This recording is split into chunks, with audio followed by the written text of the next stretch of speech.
I recently put out a community post and 77% of you all indicated that you really struggle with cake pricing.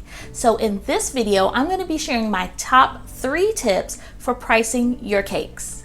If you're new here, my name is Asia Coffee and I'm a cake artist and cake decorating instructor who's been decorating cakes since 2011. So let's get right into it. Instinctively, you are going to want to price your cake based on the cost of your ingredients. Number 1 tip I'll give you is to consider your time in pricing your cakes. And you want to consider that time based on an hourly rate. You're going to start by thinking about the amount that you want to charge for your cake, and then you're going to subtract the cost of your ingredients, supplies, and packaging.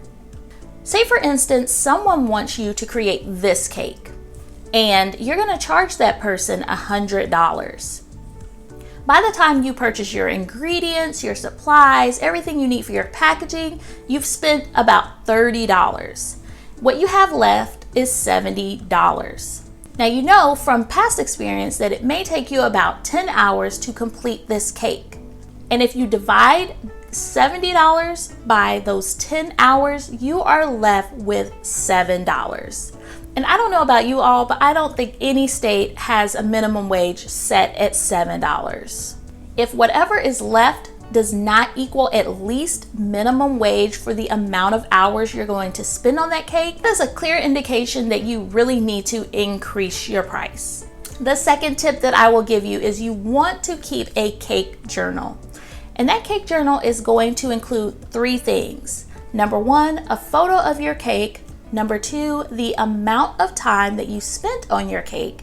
And number 3, the amount that you charged for the cake. This is helpful for 2 reasons. First, having a cake journal like this helps you to estimate realistically the amount of time that it will take you to create a specific cake design. And it's super helpful just in case someone asks you to make a similar cake in the future. Secondly, a cake journal will help you feel, in hindsight, either hopeful about your cake or resentful about your cake. And why is this important? Our minds are automatically wired to remember negative experiences. So you're gonna really feel and remember that time that you stayed up until 4 o'clock in the morning working on a cake and kicking yourself the entire time because you know that you did not charge enough for that cake. On the flip side, your cake journal is also going to help you remember and take stock of those cakes in which you felt like you were paid appropriately for your time and for your talent. After all, you are making art.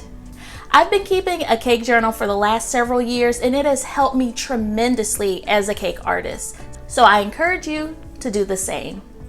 The third tip that I will give you for pricing your cakes is to take orders from family at your own risk. Most bakers and cake artists fall into one of 2 camps.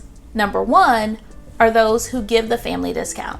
And number 2 are those who just don't take cake orders from family members. This is purely a live and learn type of situation, and I encourage you to do what you feel is best for you. The truth of the matter is your family is not going to want to pay full price.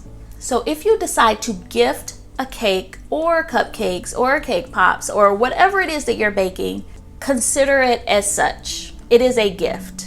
If you've been experimenting with cake decorating for the last few months or even the last few years, you may be on the fence about whether or not you should be taking cake orders anyway. I put together this video that's going to help you determine whether or not you should take specific cake orders. I hope this video was helpful to you, and if it was, be sure to hit the like button below and consider subscribing to my channel for more cake decorating tips, tricks, and tutorials. And as always, thanks for watching.